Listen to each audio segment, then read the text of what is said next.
Hi, this is Gabriel Sarch, and welcome to the Hodgkin Huxley Podcast. My guest today is Dr. Duje Tadin. He got his PhD from Vanderbilt University, and he is currently the professor, chair, and director of training at the Brain and Cognitive Science Department at the University of Rochester.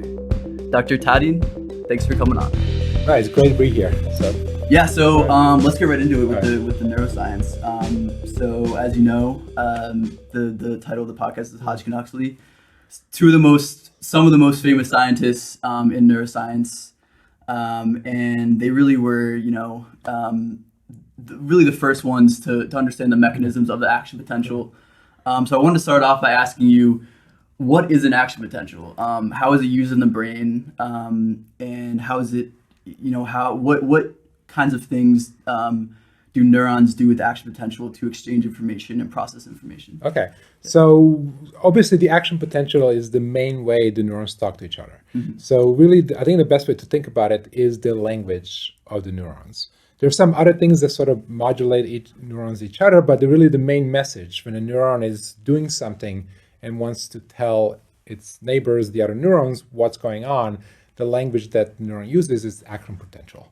So it's basically, and that's really the only language. It's either the neuron is more active or less active. Mm-hmm. And it seems very simplistic, but if you think of billions and billions of neurons doing that, putting it all together, you had this very complicated machine that we call the brain. Mm-hmm. Right. It's an all or none response, right? So you can either have an action potential or you can't. And every action potential is very stereotyped. So it's not like when we talk to each other, we use different words and we can convey a lot of information. A poor little neuron there is action potentials may differ from a class of neuron to another class of neuron, but one type of neuron will have this very stereotype action potential. Mm-hmm. Okay. And it's almost like a sort of bits, zeros and ones. Yeah. It seems simplistic, but it's this. When you scale it up with how many different brain areas you have, how many neurons, it really gives us everything that we have about the brain. So I want to get back to that 0-1 interpretation that you're mentioning. So, is it fair to think of the brain kind of like a computer where each neuron is a bit where it encodes zeros and ones, and it's kind of talking to other brain areas and encoding information that way? So in a way, yes, and in a way that's extremely misleading. So it's yes because a brain is an information processing machine. It takes in sensory inputs and it processes that information in many different stages, and then it comes up with the output. My iPhone does the same thing. Mm-hmm. I think where the analogy breaks down is in sheer sort of the scale, the noisiness of the brain. So computers are very reliable. There are zeros, there are ones. There's a lot more noise and imprecision in the brain. And so to think of it as a very discrete operating machine, it's not. So this is where the analogy breaks. Okay. So it's a very poorly designed computer. If you were designing a computer that had the reliability of neurons, it would be a horrible machine. Mm-hmm. Okay. But somehow the brain manages to get around that. So the noise actually plays a role. The noise is inescapable. There is no way to get around it. The synaptic computational takes noise. When something happens, there are some fluctuations in how the photons come into the eye, how the photoreceptors respond. There's really no way to get around it, but the brain, they have tricks to deal with noise. Mm-hmm. And obviously, and I kind of mentioned the scale a number of times, there's a lot of averaging going on. There's one thing, the experience that the brain has, and the computers in most cases don't, is the extreme amount of experience. Mm-hmm. And the brain is really a learning machine. Your iPhone is basically the same when you buy it and when you trash it. It does the same thing. The brain is extremely different when you're born and when you sort of become an adult. Right. And to me, that's the big difference. Is the brain is designed to learn.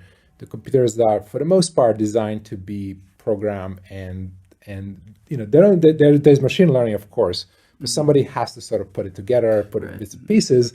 The brain, from the beginning, is really a learning machine that's trying to pick up on patterns around us and kind of make the sense of the world and all the inputs it gets. Mm-hmm. Okay, so I want to get kind of into the visual system. Okay. I know you mentioned that a little bit with the photons and everything. And you're a visual scientist, and I mean the visual system is a big part of how we view the world, how we see the world. But what exactly is the function of the visual system? If you could go into a little bit about, how that process works and what seeing actually is. So we are extremely visual creatures. If you sort of look at the human brain or even some primate brains, and about half of the cortex is involved in vision in one way or the other. So a lot of our cortical real estate, and that's an expensive thing to kind of use, is devoted to vision. One thing about vision, and I always like to point this out, it seems extremely easy. You open your eyes and you see. You see a chair, you can tell it's a chair. And it seems trivially easy. It almost kind of feels like, it's so easy. Why even bother studying it? And it's an illusion. It's easy because we have so much of our brain that's devoted to it.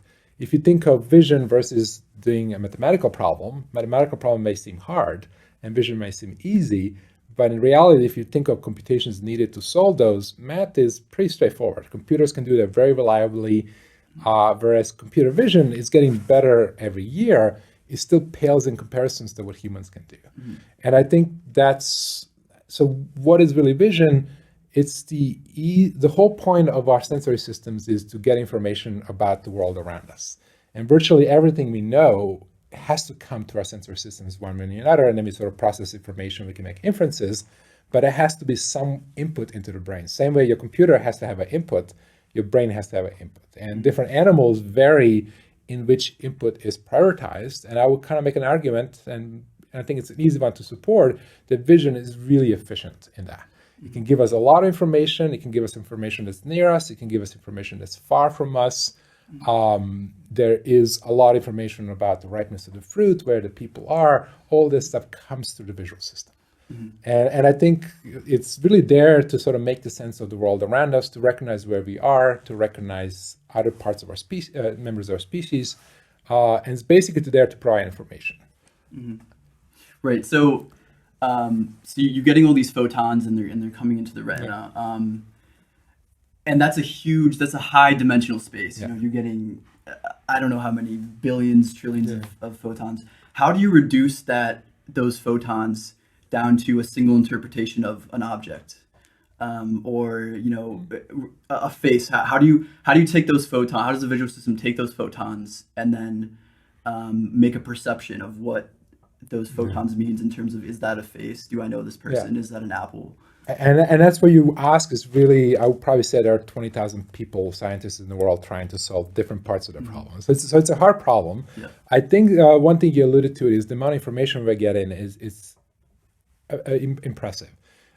There's just too much out there for us to process. If you think about half our brain is devoted to vision, even with all of that real estate, we just simply cannot process all the information around us. There are a lot of famous illusions, like I'm thinking you're probably familiar with the gorilla demo, that people can really just look at something and not perceive the real object there. And the reason is there's just the amount of information that's contained in it. So this is called sort of the benefit and the curse of the vision. The benefit is that vision provides a lot of information around us. The curse is you have to process that. Mm-hmm. And so what the brain does, and I think the brain has gotten very good at it, is be selective, use a number of different tricks to reduce the amount of information that you actually have to process, and only present to you as the person the things that are presumably the most important, most likely to be important for your survival. So right now we are having a conversation and you're paying attention to each other, but if it was an explosion next door, no matter how good our conversation is, we are going to pay attention to the explosion. Mm. So there are certain things that draw our attention right away. So certain things have a priority. So very abrupt events, I always prioritize. So if you're talking as a flash of light over to the side, we're going to move our eyes and look at it. So that's one of those things. The other thing is the visual input. There's things that like edges and things that have high contrast are much more indicative of what the objects are. So from the retina, we are already more sensitive to things where things change. Whereas if there's this sort of uniform field, the retina at the very first stage of visual processing doesn't respond as much to it. So even from the first stage, we are basically saying the uniform areas, the things don't change very much. They're less interesting. We are not going to use a lot of neural resources to encode that. Whereas if there's a high contrast area, if there's something changing, especially if there's something moving, we're really going to try to encode that as accurately as possible and then pass it on to the brain. Mm-hmm. That's sort of the first stage. And then the next stage is, even then you still have too many things to sort of process, and then the attention comes in play. And attention is really there it's a fix to a problem. If we were able to process everything in parallel without any loss of sort of ability, there would be no need for attention. We need attention because we simply cannot do that. So we need something that's going to guide you to the things that are more relevant. And then attention does it in two ways. One, it gives priority to things that are unexpected. So again, a flash of light, a loud noise immediately gets your attention. Or if you're doing a task and you're really paying attention to this one specific thing, then most of your resources go to that thing. And so there's a lot of loss of information, and then you get those interesting illusions like the gorilla video, but I think to me this really shows how adapted the brain is to deal with this essentially a humongous amount of information that we simply cannot process. Yeah.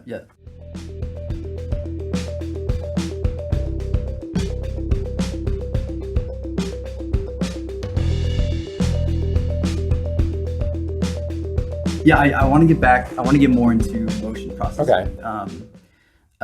And that's a really integral part to your research. Yeah. And in terms of motion, what are some of the limitations of processing motion? I know you mentioned, so if a gorilla is moving in the background of a scene, how does the brain parse out what motion information is important and what motion information we might want to leave out? Okay.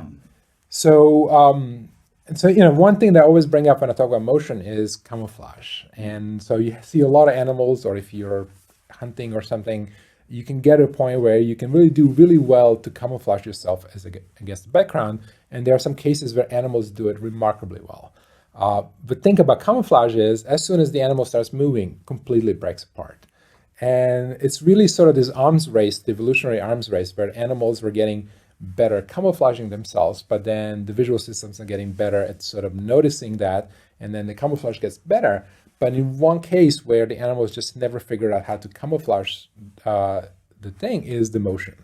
And there's something about motion where we are really good at seeing it. There are certain ways of measuring it. It's probably the thing that our vision is most sensitive to. And it's not just the case for us, it's the case for many animals. And then the first question is why? And if you think about motion, if you're an animal in the woods, most of the things around you are stationary. Maybe leaves moving in the wind, but most things don't move. If something moves, and if you're an animal in the woods, that could either be your lunch or something that can have you for lunch. Mm-hmm. And immediately you realize why it's very important to see motion well, see very quickly. Humans are actually better at seeing motion in their visual periphery and less good in the center.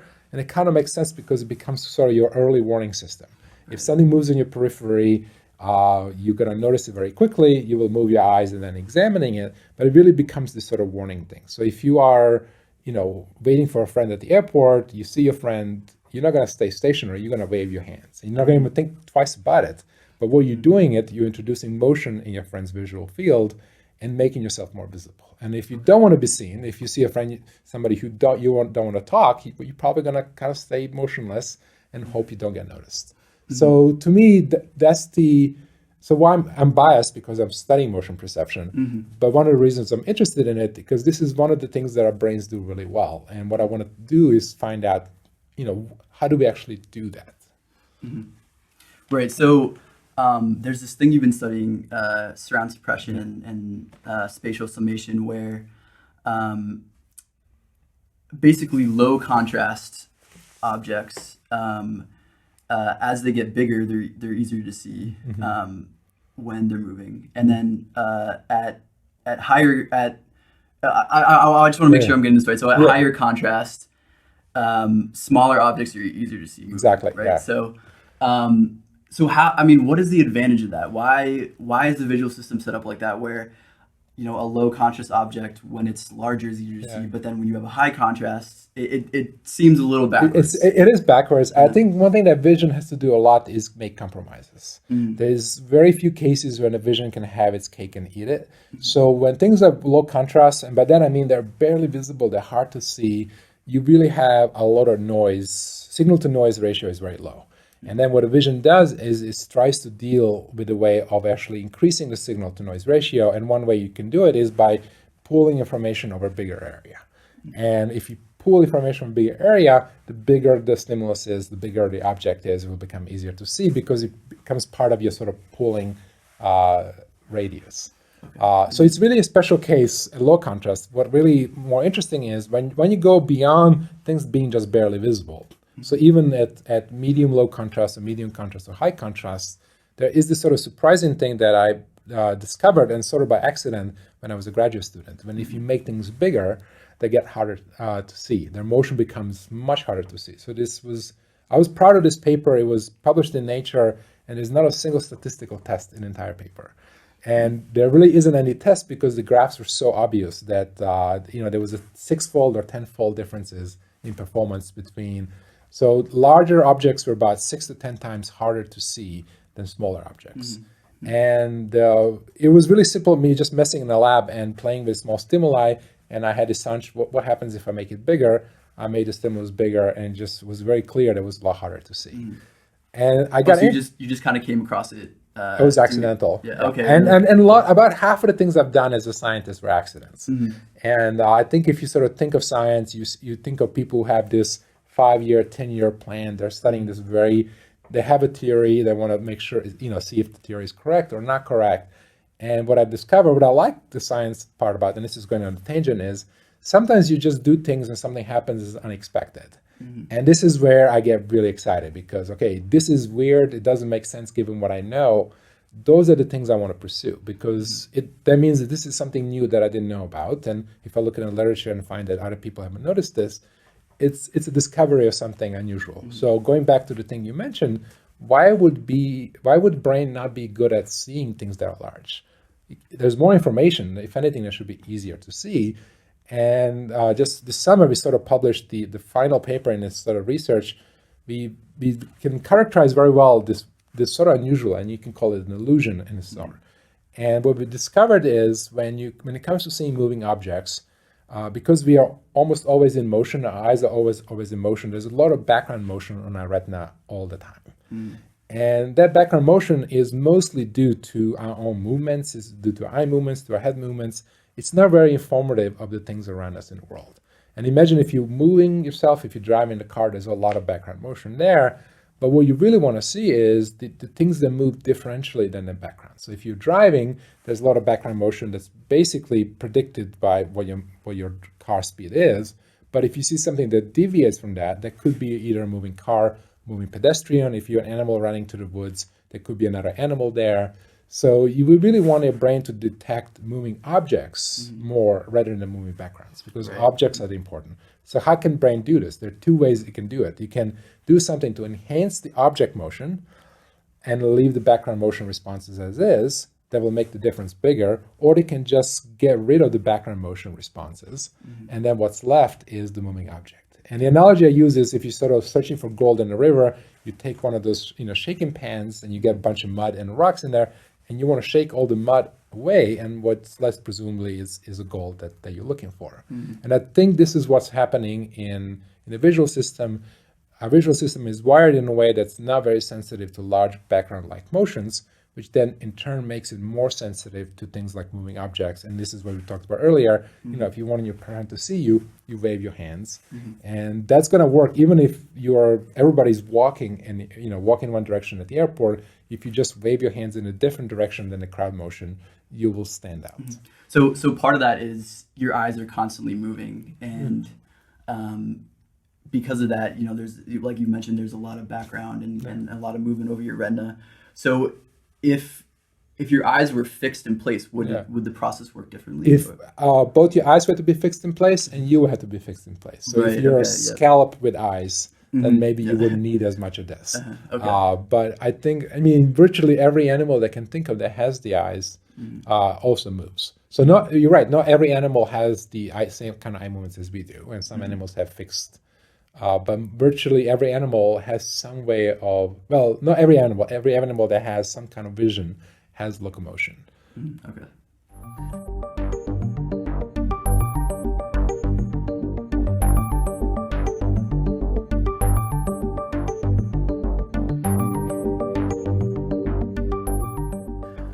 Cool. So I want to get into another experiment that you received some press for, where you had people blindfolded. Okay. And you had them wave their own hand in front of their face. And I just want to make sure I'm getting this right. Yeah. But around 50% of people perceived that they saw their hand, even though they were blindfolded. Exactly. So why did that illusion come about? How is this even possible? And why only half the people? Okay, so there's a lot of questions folded in there. I think I'm glad you brought it up because perhaps you shouldn't be surprised by now. This was another one of those accidental discoveries. Okay. And it happened. We just got a new TMS machine, which is the transcranial magnetic stimulator. It's basically a way of zapping your brain and causing activity. And so we were just testing. This was me and my mentor back at Vanderbilt, and we were basically zapping back of our heads. And if you do that, you should see a flash of light because you're zapping a visual system. And we got this fancy blindfold, which is called the Mindfold. It's just a piece of black plastic. So if you're getting on a plane and you want to sleep, it's a perfect thing to buy. And it really should cut off all the light. And the first thing you do when you put a blindfold on, you're going to make sure it's there. So you may wave your hand in front. And what both myself and my mentor noticed is, well, I can kind of see my hand. So maybe we wasted that $12.99 for the blindfold.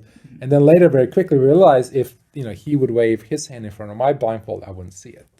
So it was really me moving my hand. My visual system was sort of filling in the blank and creating this sensation of emotion that really wasn't there. Yeah. And so why would this happen? One thing that our brains do, they're not passive perceivers. They're always trying to guess what you're going to see. So there's a lot of, and they do that because based on the experience. So every time you wave your hand in front of your eyes, there is this motion that you perceive, which is caused by your hand motion. And you've probably done that millions of times in your life. And the brain picks up on that. So when you have hand motion, your brain is already expecting to see visual motion. But if you put a blindfold on, that visual motion doesn't happen. And what we sort of found out is that for some number of people, you actually fill in the blank. Why? So I think this is really just a nice symptom of what our brains do. They're always trying to guess what you're going to see, because the more accurate guesses the brain can have, the more you're expecting things you can sort of use. If your brain can actually guess what's going to happen in one aspect of your vision, then you can use your limited resources to focus on other aspects. But why individual differences? And this is what I've been very interested in recent years. When I started this research, we would run two subjects, and one of them being myself, and we'll publish the paper, assuming that what we did applies to all the humans. And the reality is that there are a lot of differences in vision from very early stages, and people perceive the world differently. And so we were wondering, why would somebody perceive their hand motion in total darkness and somebody wouldn't? There are a few clues about it. One, we also tested synesthetes, and these are the individuals who have sort of blending of senses. The most common thing that people know about is if they see letters, they will also perceive colors. So our letter O would be red, J could be purplish. So they have this blending of the senses, and what it really means is that their brain is wired in a way there's a lot more interconnectivity between different sensory systems. And every synesthete that we tested in the study perceived their own hand, and they went beyond that. They also perceived the individual fingers, which is what none of the non-synesthetes did. And so it could be just the degree to which your senses are really interconnected, and there's some individual variability there. It could be in the way you use your hands. So if you, if you talk with your hands more, and I'm one of those, maybe you have more experience with moving hands in your visual field, and then maybe you'll have a stronger response. If your person kind of tends to speak with your arms down, maybe you don't have as much experience. And so we've been, in the next step, we were interested in people who use American Sign Language and see if they may experience strong illusions. I've heard somebody in the lab mention maybe we should test Italians because they tend to talk with their hands more than maybe Northern Europeans. So I think that this is really a non-answer to your question. I think there is an individual difference. I think it probably has to do with either how much different senses are sort of talking to each other in this person's brain, and or the amount of experience this person has with the visual, basically seeing visual motion with a hand motion. So this is kind of an ongoing... Currently not ongoing. We're still talking. There's somebody at RIT that we talked about sort of doing this either with deaf individuals or those who know American Sign Language, because this is one of those cases where you do a lot of hand motions, and that motion is visually important, so there's a lot of attention directed to the hand motion. Right, okay. Yeah, so I guess that leads me into, so we have all these illusions that aren't necessarily based in reality.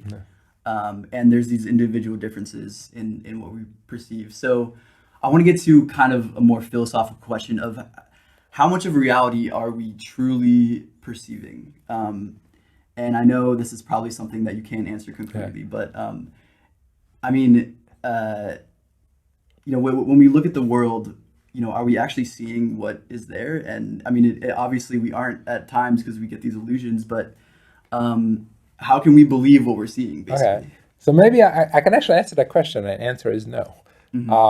It's the purpose of vision is not to give us an accurate picture of the world around us. It's the purpose of vision is to give us the most useful picture.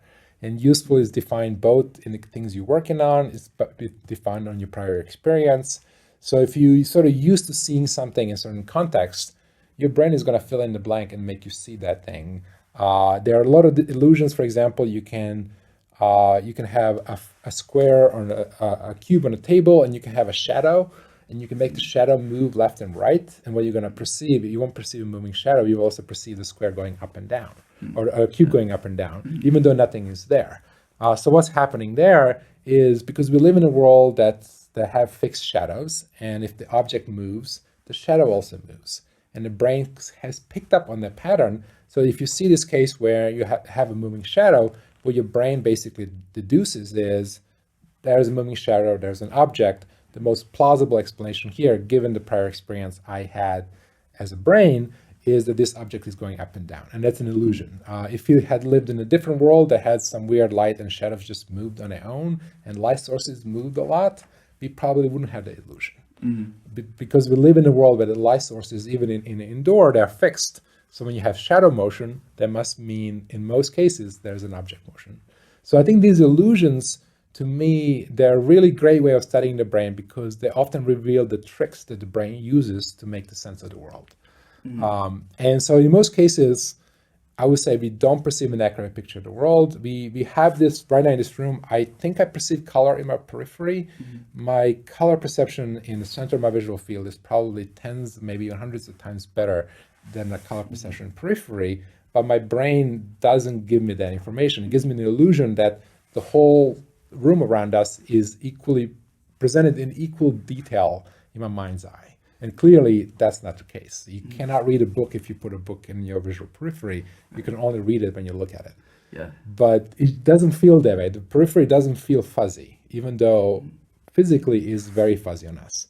So this is one basic example, shows that what we actually experience is very different from what our eye actually senses, and in many cases, what's actually in the world. So in terms of these limitations, is that purely an efficiency thing where, we've evolved where we only have a limited energy, we only have a limited number of neurons, we only have a limited number of resources. So from an evolutionary perspective, the visual system only needs to do a certain number of functions, but what would a higher powered brain look like? Would that give us more advantages, being able to see the world, having higher acuity? Would that make life better? Would it make our perception different? So I would say, in terms of, again, going back to this, the thing I mentioned earlier on, that about half of the human brain is involved, half of the human cortex is involved in visual perception.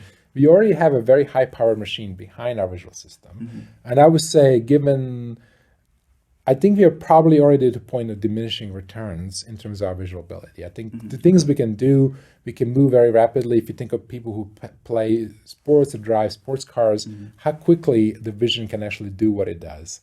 And I think it can do what it does because the vision is really not concerned with giving you the most accurate picture of the world. It's trying to give you the most useful at the time.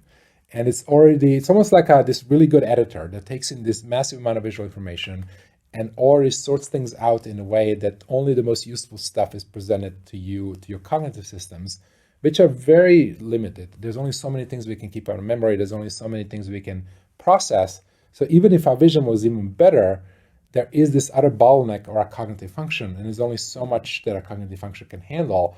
So the goal of the vision shouldn't be to produce more information. It should be to be as selective as possible into sort of being the editor, saying, okay, here the thing doesn't matter for you in this split second, and half a second later, that may change. And then the job of the vision is to tell you, here's the thing that really you should pay attention to the process and try to make sense out of it. And I think if so people do that process of elimination differently. People have individual differences in what priorities they put on.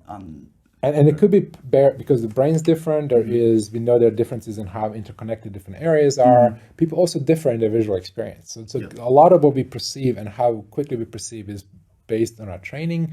If we, for example, we see vertical and horizontal lines better than oblique lines, but that's because we live in a world that has mostly vertical horizontal features. If we grew up in a world that didn't have that, or if you grew up in more outdoors environment, you probably wouldn't have as big of a bias. So would you say that's why we like boxes and edges and really, I mean, the room we're in right now is just a box, just a square. I mean, there's no round edges.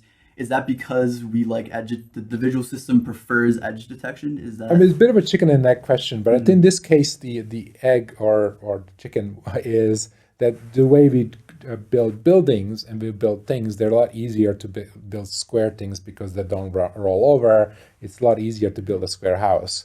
So I think what it was is that the way we create our environment and the visual system has adapted and became better at seeing things that are more common in our environment. And in our environment, vertical, horizontal things are much more common. And you can do very simple experiments to find that a typical person born in the modern, world will be better at seeing small differences from vertical than small differences from, plus or minus 45.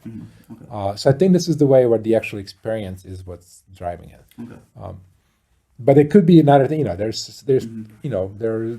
There is this architecture is often driven by what people prefer, and so there could be a bit of that as well. Right. Okay.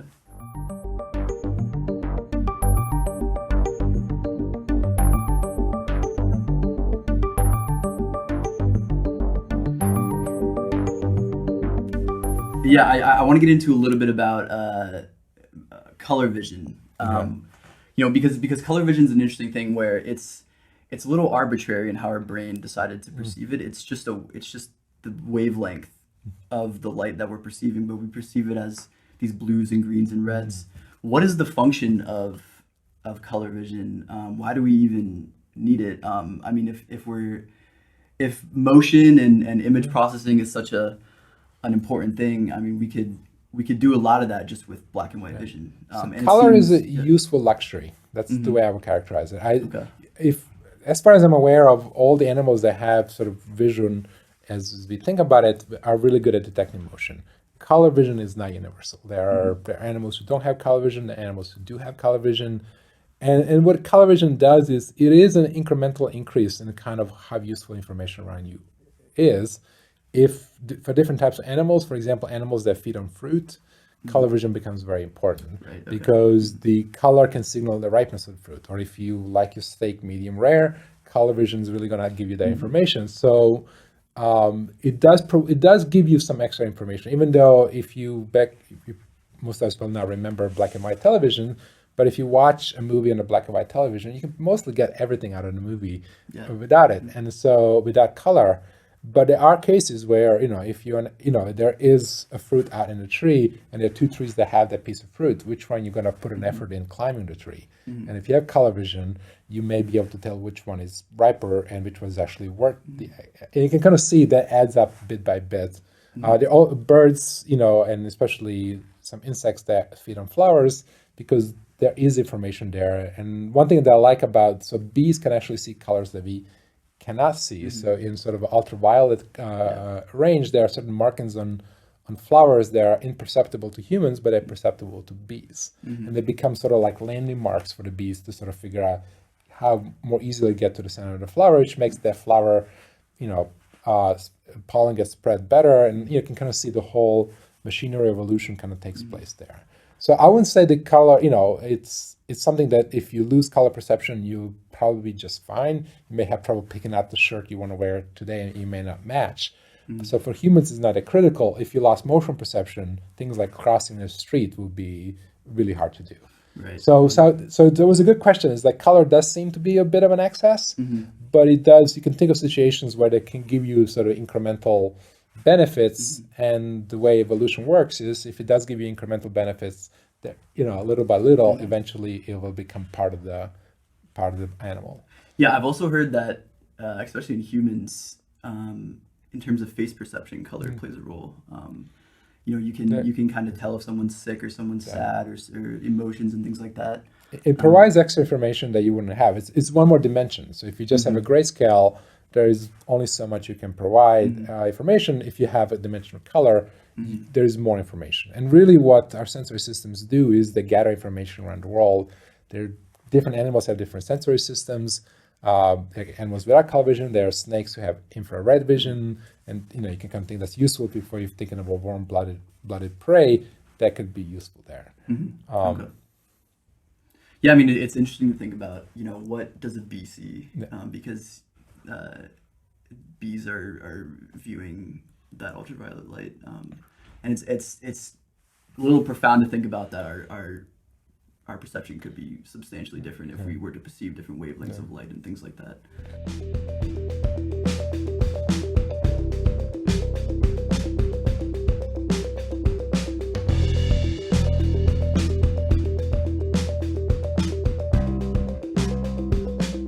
I know you mentioned that, in terms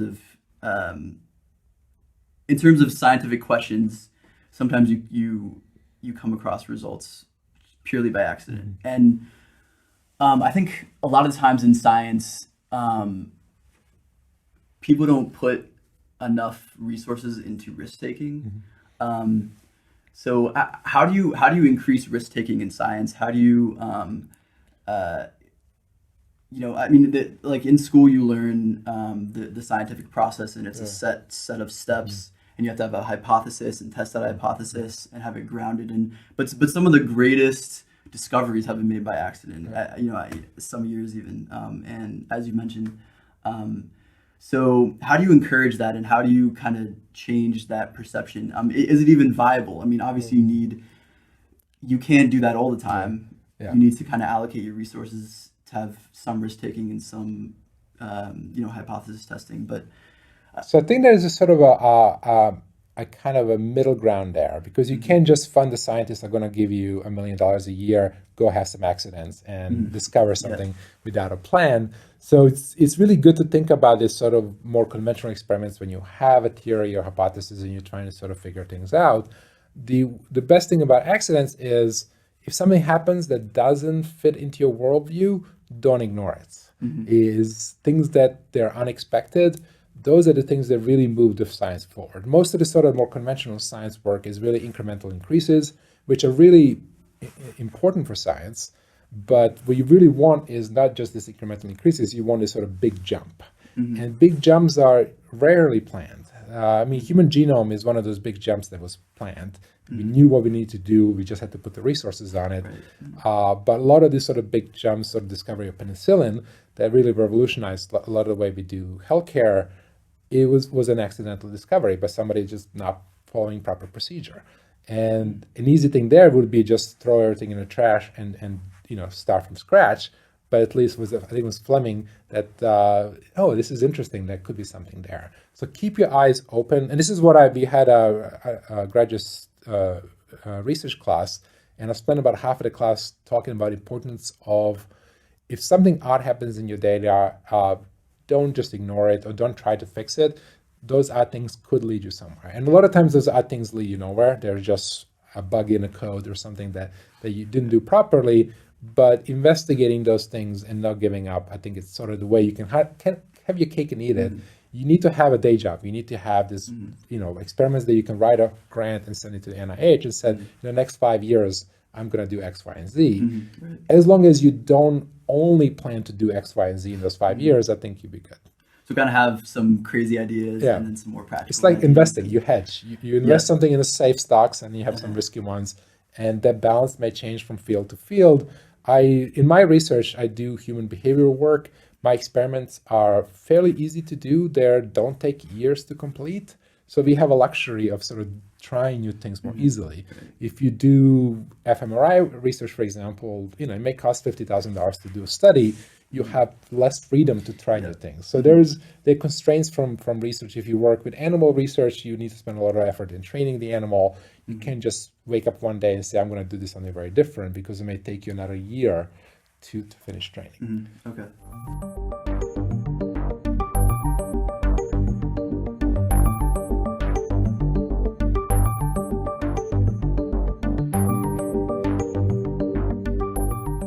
Where's the neuroscience field headed? What's the end goal? Is it just have a complete picture of the brain? Is it to cure all diseases and disorders? Is it to maybe augment our existing brains? What can we do with a complete model of the human brain? So some people would say is if we figure out computationally exactly what a brain does and we're able to put the brain on a chip, we're done. And I don't think that's the case. I think the more we learn about brain, it's going to be all the above. We're going to be able to treat certain diseases better. We're going to be able to maybe augment human abilities. There could be a way of augmenting the brain. There's sort of a lot of this sort of biohacking community that are trying to do things using things like brain stimulation. And, it sounds crazy these days, but at some point there will be these enhancements. One thing that Rochester is known for is work by Daphne Belvedere and Sean Green, who showed that playing certain types of video games can enhance your cognitive function. And it's really generated this whole brain training industry, really started from an undergraduate at University of Rochester who had this one idea, and it was one of those crazy ideas that they decided to follow, and now it's been the main research program for both of them. So there's going to be a lot of benefits. I think just sheer knowing how the brain works, it's amazing how we can send people to moon. There are all these great things we could do, but one of the things we don't really understand very much is the brain, and the brain is the thing that can help us build a space station. It does all the great things that we do in all the other scientists, but we have such a poor understanding of it. I think we made much more progress in sort of quantum physics than we have in neuroscience. So I think it's a great job security for me, and then for you if you get into the field. It's going to be many decades before we get there. But I think the more we know, there are going to be practical applications of designing. So deep learning is now a big thing in sort of computer science. We are basically creating things that are more brain-like in terms of the processing. And, even now, I was talking about the class yesterday, so you probably fill out this thing, you do a thing on the line, and you have to figure out where all the traffic lights are. And they do that because it's really hard to write a computer program who can do that as well as humans do. It's sort of annoying to us. Yeah, there's no deep neural network that can figure that out yet. And it's amazing. It seems trivially easy for us. But if instead of that, it was this differential equation, most of the people would I'm not signing up for this email service. But if you send it to a computer, you could do it very easily.